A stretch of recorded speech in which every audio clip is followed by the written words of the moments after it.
요한복음 8장 31절, 32절 같이 읽겠습니다. 시작.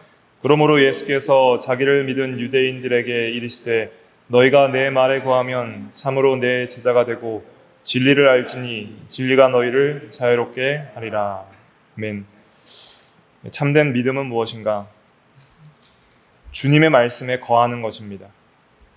이것은 신앙과 삶의 일치를 가리킨다라고 해석할 수도 있습니다.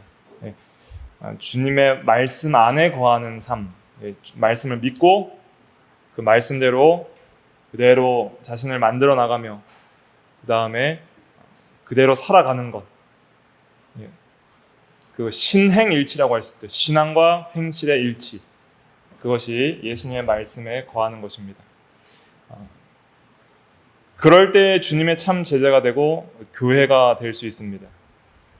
그리고 진리를 아는 것이 우리를 참으로 자유롭게 한다 그랬습니다. 34절에도 보면 죄를 범하는 자마다 죄의 종이라 그랬거든요. 죄의 종은 죄를 범하고 죄에 얽매여 있습니다. 그러나 진리를 알면 복음의 진리가 우리를 죄로부터 해방시키고 또 그 진리가 우리를 의의 종이 되게 하죠. 오늘 로마서 살펴본 것처럼. 그래서 우리 성도가 구원받는 것도 참 진리가 중요하고 말씀으로 우리가 믿고 변화되는 것이고 또 참 교회도 진리의 기둥과 터라 그랬는데 참 교회에 있어서도 진리가 참 교회의 가장 중요한 표지이다 하는 것을 이 말씀을 통해서도 적용할 수 있겠습니다. 그래서 오늘 이제 제목이 참 교회의 표지인데 참 교회는 어떤 교회가 참 교회인가 할 때 가장 중요한 것은 바른 말씀을 전파하는 교회가 참 교회입니다. 그래서 오늘 참 교회의 표지 세 가지를 살펴볼 텐데 한번 따라해 보실까요? 말씀, 성례, 권징. 말씀, 성례, 권징. 그래서 바른 말씀의 전파, 그 다음에 성례의 바른 집행, 그리고 권징의 신실한 시행, 이 세 가지가 있을 때에 우리가 참 교회다 이렇게 말을 할 수가 있습니다.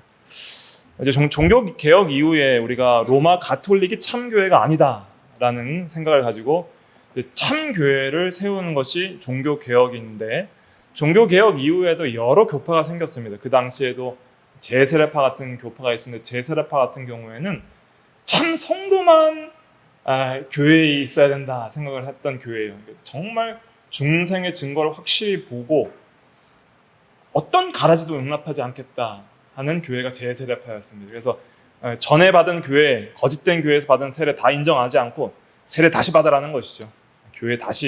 교회를 완벽하게, 그러니까 한 명도 이 불신자가 없는 온전히 신자만의 교회로 만들겠다는 그 목표를 가졌던 것이 제세례파였었죠. 제세례파는 무형교회와 유형교회를 동일시했던 것이죠.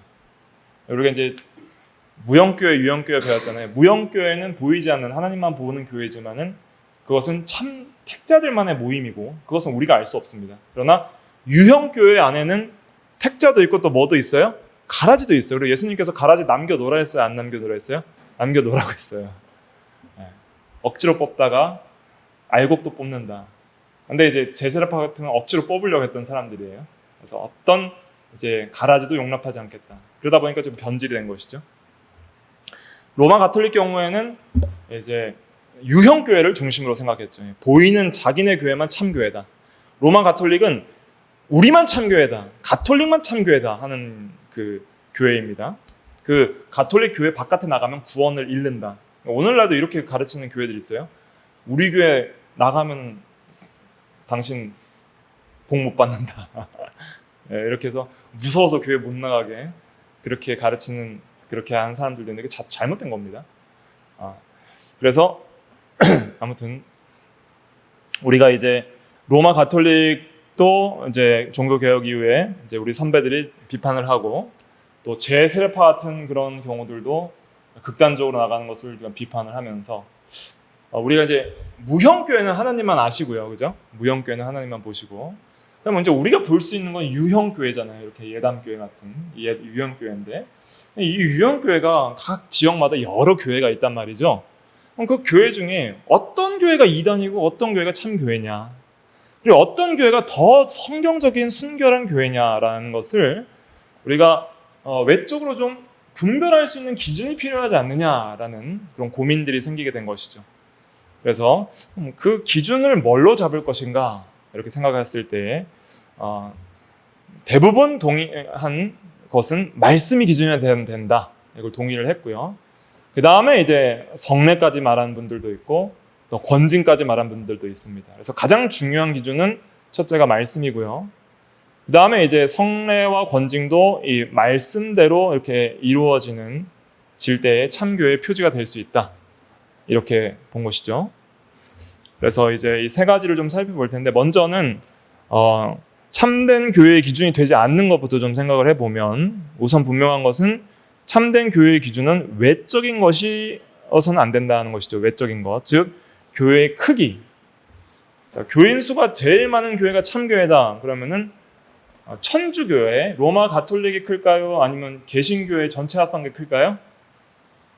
로마 가톨릭이 훨씬 많습니다.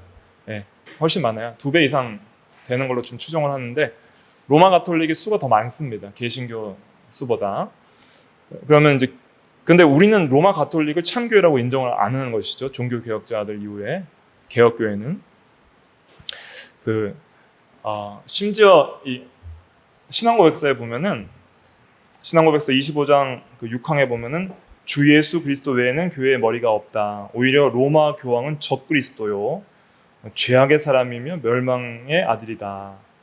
이렇게까지 말을 하고 참교회라고 보지 않는 것이죠. 그리고 이제 오늘날은 이제 교인 수가 많은 이런 큰 교회들이 있잖아요. 수천 명, 수만 명 모이는 교회. 그러면 교인 수가 많다고 참교회인가? 또 그 수가 참된 교회의 표는 아닐 것이다 하는 것이죠. 또 교회의 오랜 역사, 전통과 역사가 오래된 것, 몇백 년 된 교회가 진정한 교회인가? 그것도 아니라는 것이죠. 오히려 처음에 잘 해오던 교회가 타락하는 경우도 있고, 또 타락했던 교회가 개혁되는 교회도 있는 것이고요. 또 구약시대 때부터 신약시대까지 오히려 참 교회의 수는 거짓 교회보다 수가 적은 경우들이 훨씬 많았다 할 수가 있습니다. 어떤 분은 자기네들 교회는 교인이 몇 명 없으니까 참 교회다, 그렇게 생각하는 분들이 있는데 그거 잘못된 것입니다. 바른 교회면은 먼저 영적인 면에 있어서 진리가 바로 돼야 되고, 그 다음에 또 참 교회라면은 수적으로도 자연스럽게 증가되게 돼 있어요. 그렇기 때문에 교회의 수를 가지고 뭐 적다고 참교회, 많다고 참교회도 아니고, 또 역사가 오래됐다고 참교회도 아니고, 짧다고 참교회도 그 참교회 표시가 되는 것도 아니다. 외적 기준으로 분별을 해서는 안 되고요. 이제 우리 종교개혁 이후에 우리 개혁파 선배들이 참교회로 표를 3가지를 정했는데, 그 3가지는 자, 첫째부터 한번 셋째까지 읽어볼까요? 시작. 첫째, 하나님의 말씀의 바른 전파. 둘째, 성례들의 바른 시행. 셋째, 번징의 성실한 실행. 이 3가지로 참교회의 기준을 삼았습니다. 그러나 이 3가지가 중요하지만은 대등한 위치에 있는 것은 아니라 그랬어요. 그래서 성례와 권징은 이제 필요하지만은, 그러나 반드시 필요한 것은 아니고, 첫 번째 표지만이 교회의 존재에 있어서 가장 필수적인 표지이다. 이렇게 특별히 이제 로버트 레이몬드는 그의 이제 조직선언에서 이렇게 이제 말을 했고요. 루이스 벌코프도 엄격히 말하면은 말씀을 참되게 선포하고 그것을 교리와 삶의 표준으로 인식하는 것이 교회의 유일한 표지입니다. 이 표지가 없으면 교회가 존재할 수 없고요. 그다음에 이 표지는 이 성례의 바른 시행과 권징의 신실한 집행을 결정합니다. 그래서 바른 말씀의 전파 아래 말씀대로 성례하고 말씀대로 권징하는 것이 이제 이어지는 것이죠. 그런데 왜 이제 말씀을 전파하는 것에 이어서 성례와 권징을 중요하게 생각을 했냐면, 이제 그 웨인 그루더햄은 조직신학에서 이렇게 말을 해요. 세례를 준다는 것은 이제 교회 회원으로 가입시킨다는 의미가 있어요. 그래서 세례를 준다는 것은 회원에 가입할 의미가 있고, 성찬을 계속 진행한다는 것은 교회를 계속적으로 지속하면서 교제한다는 의미가 있어요.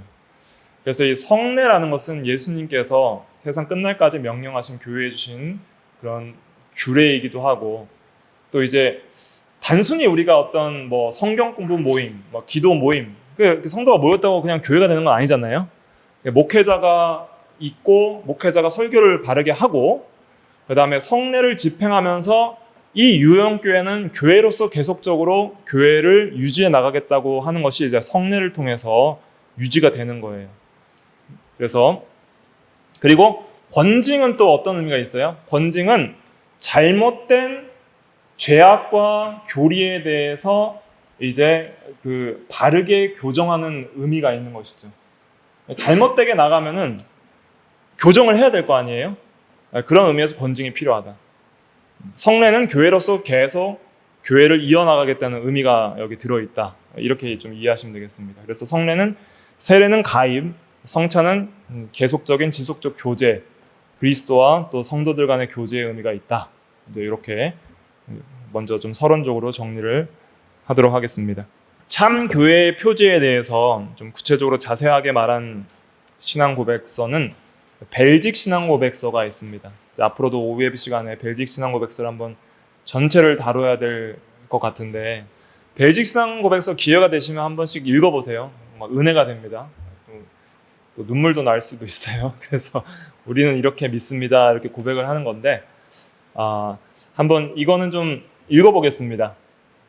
29항 참교회의 특징 및 거짓교회와의 차이점. 첫 번째 문단 우리는부터 한번 읽어볼게요. 시작. 우리는 마땅히 성실하고 주의 깊게 참 하나님의 교회가 무엇인가를 말씀을 통해 알아야만 한다고 믿는 바인데, 그 이유는 이 세상의 모든 이단도 스스로 교회라는 이름으로 존재하기 때문이다.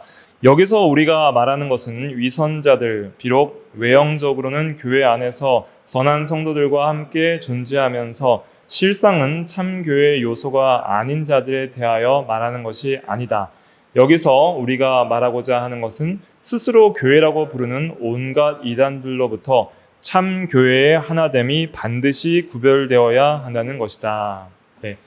그래서 우리가 참 교회라고 할 때 우리가 좀 교파가 다르지만은 좀 덜 성경적인 교회를 가리켜서 너네는 교회가 아니다 말하는 게 아닙니다. 우리가 좀 덜 성경적이고 덜 순결한 교회들도 있다고 우리가 믿는데, 그런 자들도 참 교회이죠. 무형교회 회원들도 거기에 있고, 우리가 말하는 참 교회가 아니라는 것은 진짜 교회라고 말할 수 없는 이단적인 자들을 말하는 것이죠. 그런 이단들과 구별된, 그래도 더 순결하든 덜 순결하든 참 교회, 참으로 구원받은 성도들의 모임은 무엇인가 할 때 세 가지 표지로 구별할 수 있다는 것이죠. 그 다음 굵은 글씨 이어서 읽어보겠습니다. 시작. 참 교회임을 알 수 있는 몇 가지 사실은 다음과 같다. 만일 복음의 순수한 교리가 전파되고 그리스도에 의해 세워진 성례가 순수하게 이행되며, 그리고 교회의 가르침으로 인해 죄를 징벌하는 일이 일어난다면 이는 참 교회에 속하는 것이다. 그래서 복음 순수 교리 전파, 성례 순수 이행, 죄를 징벌하는 권징, 이것이 세 가지가 참 교회의 표지입니다. 그 다음에 제가 이어서 읽어드리면, 요컨대 모든 일이 참된 하나님의 말씀에 따라 이루어지며 동시에 말씀에 어긋나는 모든 일이 제거될 때, 그리고 예수 그리스도께서 교회의 유일한 머리 되신 분으로 인정되므로 그 누구도 이분에게서 벗어날 권리가 없다는 사실을 인정할 때에만 참 교회로 분명히 알 수 있는 것이다. 그래서 말씀을 따라 이루고 모든 교회의 일들이 또 어긋나는 것은 제거되면서, 중요한 또 표지 중에 하나는 뭐냐면 예수 그리스도께서 유일한 머리 되신 분으로 인정된다. 그래서 이 교회에 어떤 교권이 없어야 됩니다. 목사, 장로, 집사 뭐 이런 직분들은 어떤 교회의 권세직이 아닙니다. 로마 가톨릭은 이 교권주의가 있거든요. 계급적으로 나눠요. 이거는 봉사직이지 계급이 아니고, 우리 모두는 다 그리스도 안에서 하나요, 한 형제고, 그리고 맡은 직분이 다를 뿐이고 섬기는 것이고, 오직 머리는 예수 그리스도고 그리스도만을 높이는 교회가 되는 것이 참 교회의 또 표지 중에 하나입니다. 그래서 그는 흥하여야 하겠고 나는 쇠하여야 하리라. 항상 그런 중심으로 나는 광야에서 외치는 자의 소리라. 메시지만 전달하고 소리는 무가치하게 사라지는 것처럼 그렇게 이 겸손한 마음으로 그리스도만을 인정하고 그 앞에서 살아가는 그러한 교회가 참 교회가 되어 나갈 수 있습니다. 그래서 참 교회는 항상 하나님의 말씀만을 높이고 그리스도만을 높이는 것이죠. 그 말씀을 하신 하나님과 그리스도만을 높이는 거예요. 그리고 그 말씀을 가장 귀하게 여기는 거예요. 쓸데없는 거 웬만하면 안 하는 게 참 교회입니다. 교회에서는 쓸데없는 거 웬만하면 안 하는 게 좋아요.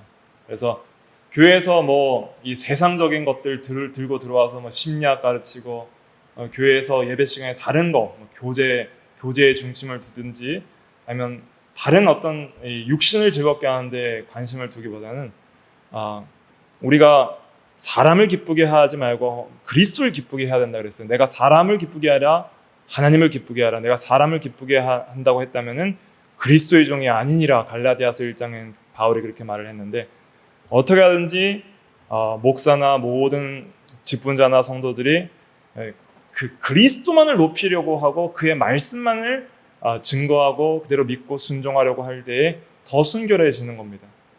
목사가 강단에서 웬만하면 자기 얘기하면 안 되는 거예요. 물론 이제 뭐 특강 때나 이런 수련회 때는 좀 자유롭게 할 수 있어요. 자유롭게 자기 말도 하고 재미있는 예화도 들어가면서 이렇게 좀 즐겁게 묻고 답하고 할 수 있지만은 설교 시간에는 그냥 하나의 말씀만 대원해야 됩니다. 설교 시간에 쓸데없는 얘기 많이 하는 것은 누구를 기쁘게 하는 거예요? 하나님을 기쁘게 하는 거예요? 사람을 기쁘게 하는 거예요? 사람을 기쁘게 하는 거예요. 예수님께서 그 자리에 가장 앞자리에서 앉아서 듣는다고 생각을 해보세요. 근데 예수님 말씀 안 하고 딴 말 많이 해요. 뭐 뉴스 얘기하고 뭐 이 세상 얘기하고 이런 얘기 많이 하고 자기 얘기하고 내가 뭐 어떻게 했다 얘기하고 간증 얘기 많이 하고 간증 많이 하는 교회들 그것도 건전한 게 아닙니다. 간증 왜 얘기해요? 말씀 얘기해요. 말씀 얘기. 물론 이제 신앙의 도전을 위해서 정말 어떤 체험적인 신앙 깨달은 진리들을 나누는 것은 성경적으로 나누는 것은 좋지만은 어떤 개인적인 간증 하나도 보편적으로 다 적용될 수 있어요? 없어요? 안 돼요. 내가 체험했지만 다른 사람에게는 적용이 안 돼. 평생이 안 될 수도 있어요. 그렇기 때문에 이 간증을 얘기할 게 아니라 모든 사람에게 적용되는 진리만을 얘기하는 것이 중요합니다. 그래서 교리를 공부를 하는 것이 중요한 것이죠. 이것은 공교회의 같은 신앙 고백이기 때문에 그러는 거예요. 같은 신앙 고백이기 때문에. 그 다음에 우리 이제 참 교회가 되려면 성도도 중요합니다. 교회는 성도들의 모임이기 때문에 참 성도가 모여야 참 교회가 되는 거잖아요. 그래서 이 벨직 신앙 고백서는 참 성도에 대해서도 생각을 하는 거예요. 교회의 성도에 관하여 자 우리 자신을 이제 반성해 보면서 읽어볼게요. 시작. 교회의 성도에 관하여 생각해 볼 때 다음에 몇 가지로 인하여 그들이 그리스도인 됨을 알 수 있다. 즉 믿음으로 예수 그리스도를 유일한 구세주로 받아들인 후에 죄를 멀리하여 의를 따라 살고 참 하나님과 이웃을 사랑하며 그리고 모든 것을 참으면서 육체의 정욕을 십자가에 못 박는 삶을 살아갈 때에 그리스도의 흔적을 갖게 되는 것이다. 네, 우리 오늘 점심에도 뭐 이런 신비주의적인 요소들, 뭐 방언이나 뭐 기적 체험이나 뭐 이런 것들을 신앙으로 높게 평가하는 사람들에 대해서 얘기해봤잖아요. 그런 거는 요소에 포함이 안 돼요. 진짜 신앙이 좋고 신령한 믿음 있는 사람의 특징은 여기 담겨 있어요. 예수 그리스도를 유일한 구세주로 받아들인 후에 죄를 멀리하고, 그죠? 의를 따라 살고 하나님과 이웃을 사랑하며 모든 것을 참으며 육체의 정욕을 십자가에 못 박는 삶을 살아갈 때 그리스도인의 흔적을 갖게 되는 것이다.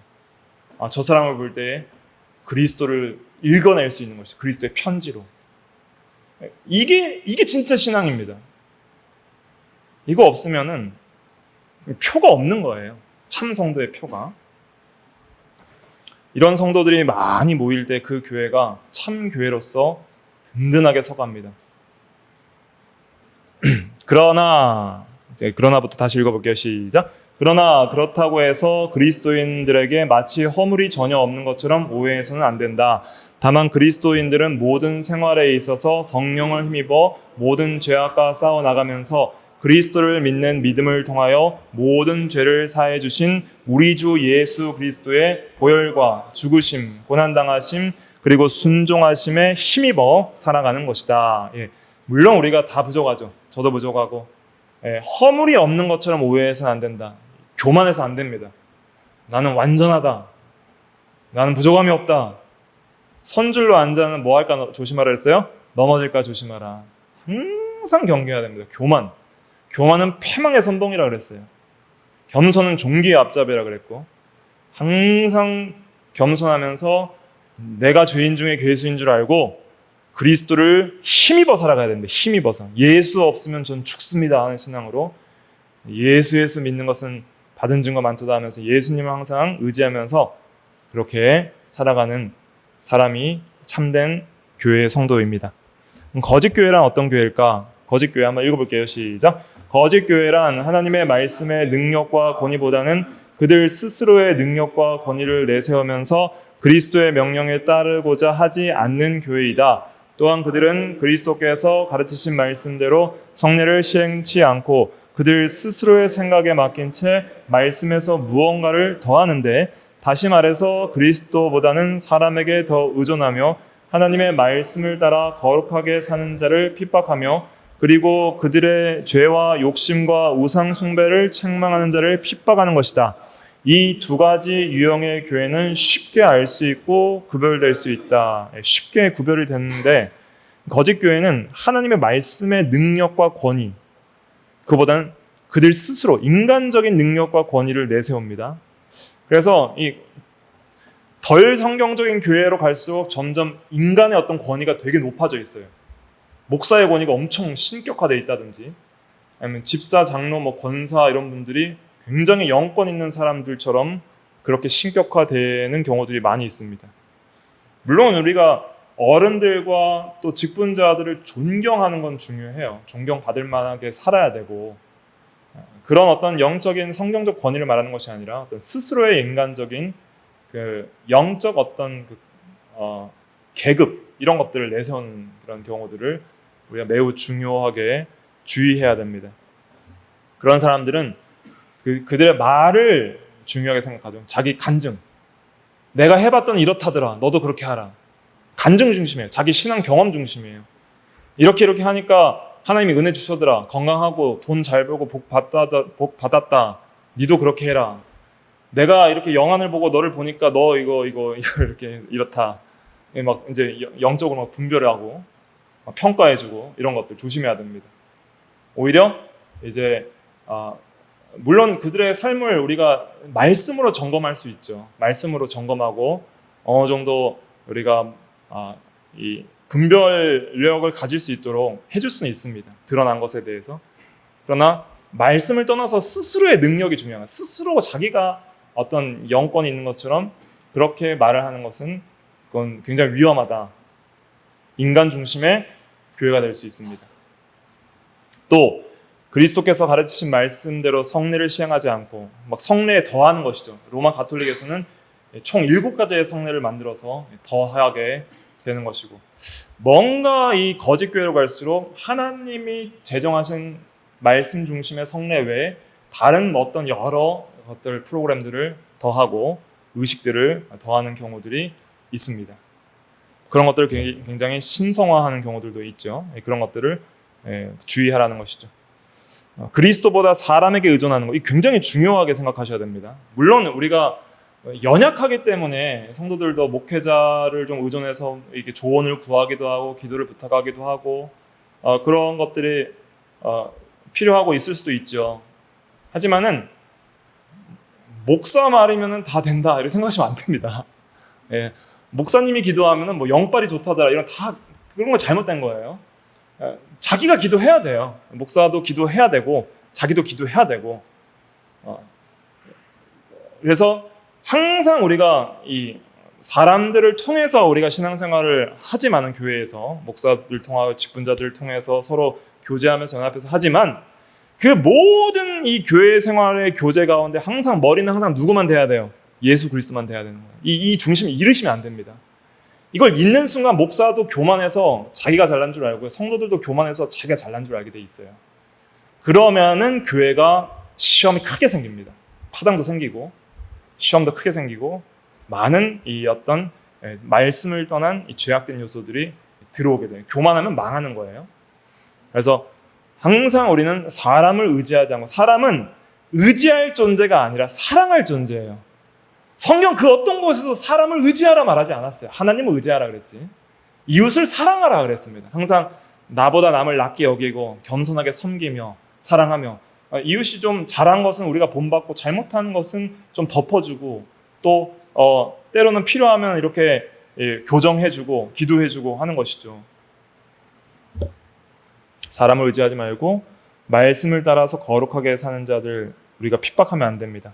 시기하거나 핍박하고 이렇게 해서는 안 되겠습니다. 그래서 거짓 교회는 말씀 중심, 그리스도 중심보다는 인간 중심, 또 인간의 이 의식이나 전통이나 또 만들어낸 것을 중심으로 가는 것이 거짓 교회의 특징이다. 이렇게 생각할 수가 있겠습니다. 넘어가겠습니다. 이제 벨직 신앙고백서가 자세하게 말했는데 이걸 중심으로 이제 간단하게 정리하고 넘어가겠습니다. 참된 교회는 이제 좀 읽어가면서 제가 정리할게요. 남은 시간. 참된 교회는 참된 교회의 첫 번째 표는 하나님의 말씀의 바른 전파이다. 앞에서 생각한 대로 교회의 본질은 성도들의 교통 혹은 모임이며, 성도들은 하나님의 말씀 곧 사도들과 선지자들이 증거한 예수 그리스도의 속죄의 복음을 통해 구원받은 자들입니다. 복음으로 구원받은 자들이기 때문에, 그러므로 교회의 터는 예수 그리스도의 터 위에 세워져 있다고 표현을 하고, 또 사도들과 선지자들의 터 위에 세워졌다고 표현을 합니다. 터가 예수고 터가 사도들과 선지자들의 성경 말씀이기 때문에, 교훈이기 때문에 진리를 바르게 전파하는 것이 교회에서 가장 중요하다. 그래서 목사가 진리를 바로 가르치지 못하면은 그것은 참 교회가 되어가지 못하는 것이고, 또 성도들도 그 바른 목사들을 분별해 나가는 것이 매우 중요합니다. 그래서 말세가 되면은 자기의 사역을 쫓는 귀를 귀를 이렇게 간지럽은 귀를 즐겁게 해줄 사람들을 찾는다 그랬잖아요. 그래서 그런 듣기 좋아하는 말, 오늘날도 교회에서 사람들이 듣기 좋아하는 말 많이 하는 교회가 또 인기가 많은 경우들도 있는데, 그 디모데후서 4장 3절에 보면 때가 이르리니 사람이 바른 교훈을 받지 아니하며 귀가 가려워서 자기의 사욕을 따를 스승을 많이 두고 그 귀를 진리에서 돌이켜 허탄한 이야기를 따르리라. 그래서 자기가 듣기 좋아하고 또 자기 욕심을 충족시켜주고 허용해주는 그러한 교회를 깨어있는 교회고 좋은 교회라고 생각을 하는 그런 사람들이 많이 일어날 거라는 것입니다.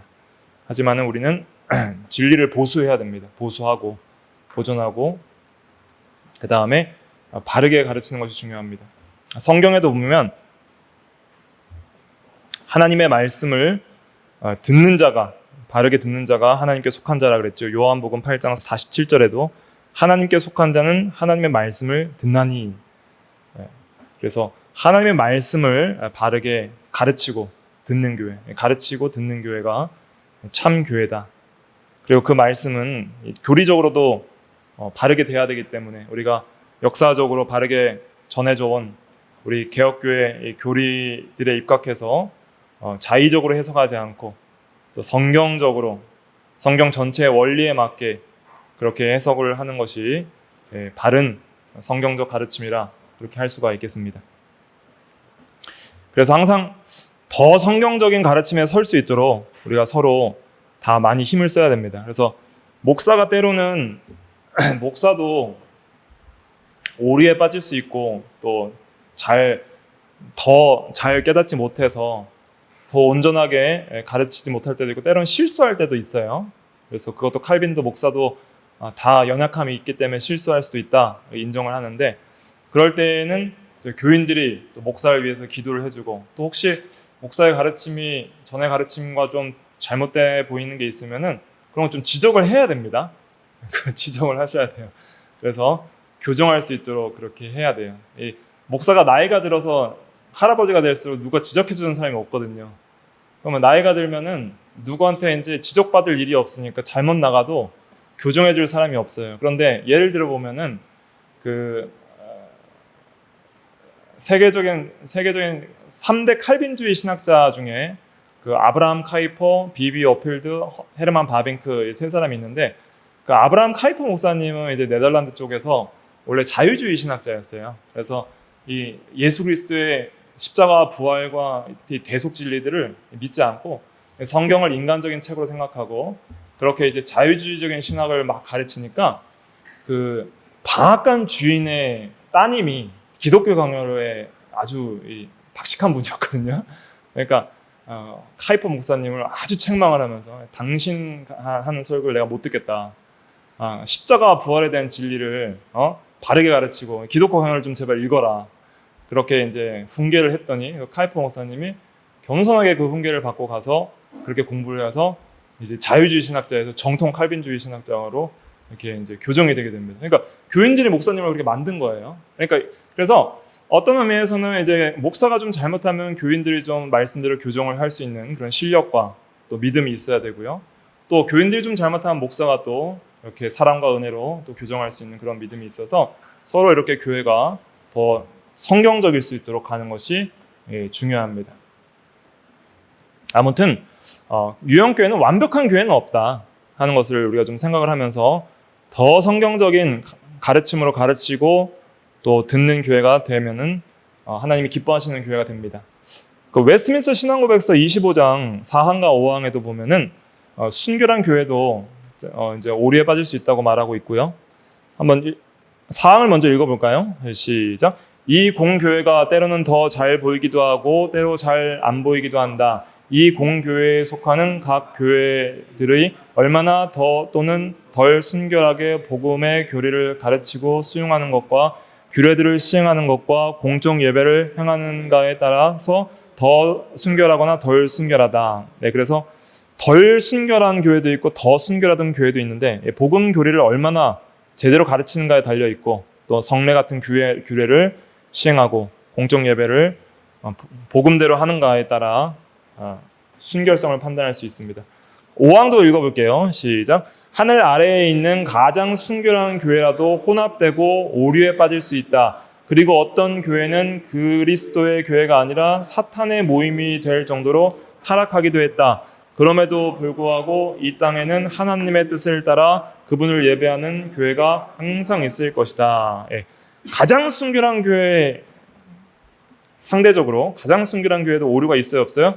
있을 수 있다. 완벽한 교회는 없다. 왜냐하면 인간 자체가 완벽하지 못하기 때문입니다. 영화되기 전까지. 그래서 우리는 항상 겸손해야 됩니다. 우리 교회도 덜 성경적인 것이 있을 수 있기 때문에 그런 것들을 더 성경적인 것으로 개혁할 수 있도록 항상 깨어서 진리 안에서 이 개혁하는 그런 신앙을 겸손히 가지는 것이 중요합니다. 그리고 어떤 교회는 사탄의 회당이다라고 책망받은 교회도 있죠. 그래서 참 교회라도 정말 극도로 타락하고 죄악이 강영한 그런 교회가 될 수 있습니다. 예를 들면 이제 고린도 교회에는 근친상간의 그런 음란의 죄까지도 들어왔죠. 그것을 또 건징하지 않고 용납하는 것을 사도 바울이 책망한 경우도 있습니다. 그 다음에 참교회의 두 번째 편은 성례들의 바른 시행입니다.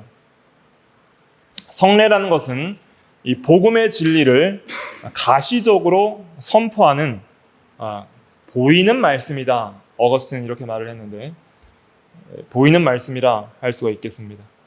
이 성례는 하나님의 말씀에 따라서 교육을 받고 시행을 해야 됩니다. 말씀이 없는 성례주의는 그건 잘못됐다. 예를 들면 로마 가톨릭 교회는 성례 자체가 효력이 있다 생각을 하는 거예요. 그러니까 세례 받으면 그 세례 자체가 다 효력이 있다. 믿음이 없어도 그 외적인 그냥 어떤 마술적 효력이 있다는 거예요. 그래서 아기가 태어났는데 당장 죽을 것 같아요. 그러면 그 산파가 뭐 할 수 있어요? 침을 발라서도 세례 줄 수 있는 거예요. 그러면은 얘가 영세받고 천국 가는 거예요. 그런 어떤 외적 세례의 어떤 영적 구원이 있다고 믿는 것이 로마 가톨릭입니다. 그것은 이제 성례주의예요. 근데 우리는 성례는 표와 인이지 그 자체로 구원의 효력을 주는 것이 아니고 그 성례를 통해서 복음 진리를 더 믿는 믿음을 강화시키는 그런 강화의 은혜의 수단이지 그 자체로 말씀을 떠나서는 효력이 없고 신앙과 성령의 은혜 주심을 떠나서는 효력이 없다. 그렇게 믿는 것이 개혁파적인 성례관입니다. 성찬도 똑같죠. 로마 가톨릭에서는 성찬이 이제 그대로 포도주와 빵은 그 형태와 맛은 변하지 않지만 본질이 바뀐다 그러는 거예요. 본질이 예수님의 피와 살로 변화된다. 진짜 피와 살을 먹는 것이다. 그리고 그 먹는 것 자체가 어떤 효력이 있다라고 생각하기 때문에 절대 흘리거나 남용해서도 안 되고요. 또 그 예식 자체를 중요하게 생각하는 거예요. 어떤 말씀 선포보다는 어떤 신비적인 어떤 예식을 중요하게 생각하는 것이 로마 가톨릭의 성례관입니다. 그런 데서 벗어나서 우리는 이제 말씀과 밀접한 관계를 믿고 있다는 사실을 항상 생각을 하고 성례를 할 때 그 성례의 의미를 진리로 교훈을 하는 것이 굉장히 중요하게 생각을 하고 있습니다. 세례에 대해서는 마태복음 28장 19절로 20절 한번 읽어볼까요? 시작. 그러므로 너희는 가서 모든 민족을 제자로 삼아 아버지와 아들과 성령의 이름으로 세례를 베풀고 내가 너희에게 분부한 모든 것을 가르쳐 지키게 하라. 볼지어다 내가 세상 끝날까지 너희와 항상 함께 있으리라 하시니라. 예. 그래서 이제 제자를 삼아서 세례를 베풀면서 교회 회원으로 가입을 하는데 세례를 베푸는 데서 제일 중요한 것은 삼위일체 하나님의 이름으로 베푸는 것입니다. 삼위일체 하나님의 이름으로 물은 뭐 침수, 적수 뭐 상관없습니다. 보통 우리는 편의상 그냥 손으로 이제 적수 세례, 손에 적셔서 줍니다. 그 다음에 세례만 베푸는 것이 중요한 것이 아니라 너희에게 분부한 모든 것을 가르쳐 지키게 하라 그랬죠. 가르쳐서 지키게 하는 게 중요한 거예요. 잘 가르치고 잘 지키도록 그렇게 하는 것이 중요한 것입니다. 그것이 교회의 사명입니다. 그 다음에 마가복음 16장 16절은 믿고 세례를 받는 사람은 구원을 받을 것이요. 그랬죠? 믿지 않는 사람은 정죄를 받을 것이라. 세례도 믿는 사람이 받는 것입니다. 믿는 것이 먼저 그 다음에 세례다. 그리고 세례 안 받는 사람이 정죄를 받는 것이 아니라 믿지 않는 사람이 정죄를 받으리라. 그랬죠? 그 다음에 초대교회는 사도들의 가르침을 받아 이제 말씀 전파가 제일 중요하고 그 다음에 떡을 떼며 그랬죠. 떡을 떼며 성례죠. 성례. 그 성찬. 성례 중에 성찬식을 거행했고 이제 기도하기를 힘썼습니다. 그래서 이 성찬을 하는 것은 교제의 의미가 있다. 교제. 세례는 입교의 의미가 있고 성찬은 교제의 의미가 있다. 교회를 계속적으로 지속한다는 것은 성례를 통해서 우리가 알 수 있는 것입니다. 세례와 성찬에 대해서는 개혁주의 성례론을 통해서 더 이제 깊숙하게 배울 것입니다. 우리는 간단하게 이제 짚고 넘어갈 텐데, 성찬의 의미는 무엇이냐면은 기념하는 의미가 있습니다. 기념. 예수님의 살과 피, 나를 대신하여 피 흘리시고 몸이 찢기신 것을 기억하는 거예요. 기념한다는 것은 기억하는 거예요. 예수님의 과거의 구속의 은혜를 기억하고 그 성찬을 통해서 확실하게 나의 죄를 대신하여서 살과 피를 흘린 것을 더욱더 믿는 믿음을 강화시키는 것이죠. 속죄의 죽음을 상징하는 것입니다. 그것을 이제 성찬은 먹는 것인데 잔치예요. 먹음을 통해서 이제 그 식사를 통해서 우리의 믿음에 영양소를 주어서 강화시키는 그런 의미가 있는 것입니다. 그래서 이 성찬을 바르게 시행하는 게 중요합니다. 자, 예수 그리스도를 제대로 믿는다는 것을 어디서 보면 알 수 있냐면 세례 성찬을 어떻게 가르치는지 보면 알 수 있어요. 세례와 성찬은 그리스도의 복음의 진리를 확실하게 더 드러내는 거거든요. 그래서 한 교회에 가서 세례를 어떻게 교육하냐, 세례의 의미를 어떻게 가르치고 있느냐. 뭐 세례 교육도 안 하면 문제가 있는 거죠. 세례의 의미가 뭔지 교육 안 하고, 또 성찬식 할 때 성찬의 의미가 뭔지도 교육을 안 하고 그냥 세례 주고 그냥 성찬하는 것은 문제가 있습니다. 그러면은 잘 보세요. 세례의 의미가 무엇입니까? 물어보세요. 세례의 의미를 당신은 어떻게 알고 있습니까? 할 때 그 세례의 의미를 통해서 그리스도의 복음을 확실하게 이해하면은 바르게 하는 겁니다. 바르게 가르치고 믿고 세례하는 거예요. 세례는 그냥 받는 거죠. 이렇게 생각하시면 안 됩니다.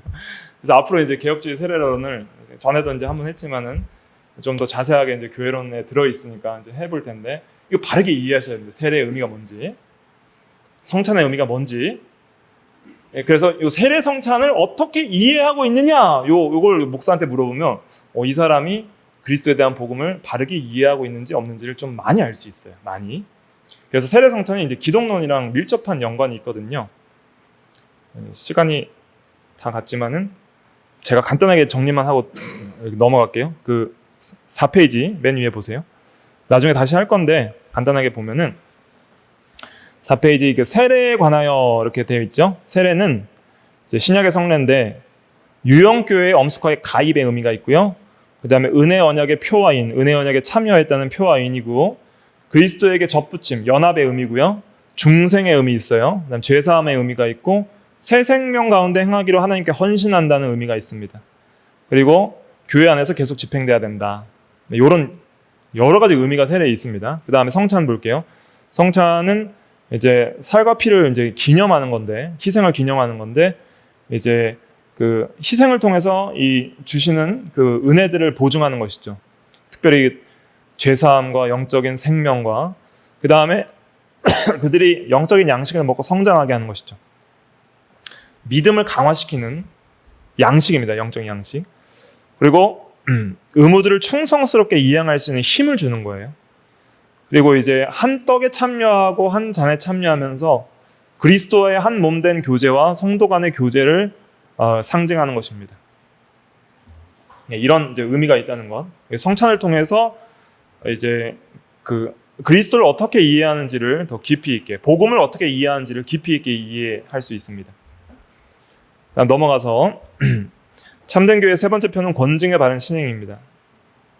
그래서 권징이라는 것은 꼭 뭐 죄지었다고 막 징계 내리는 것만 생각하시면 안 되고요. 권징이라는 것은 첫째가 뭐냐면 성도들의 훈련에 있습니다. 그래서 먼저 이 설교나 이 교회의 어떤 교육을 통해서 성도들을 이제 제자 훈련을 제자로서 가르쳐 지키게 하라 그랬잖아요. 예수님께서 내게 분부한 모든 것을 가르쳐 지키게 하라. 그 명령 순종하는 것이 권징의 첫 번째입니다.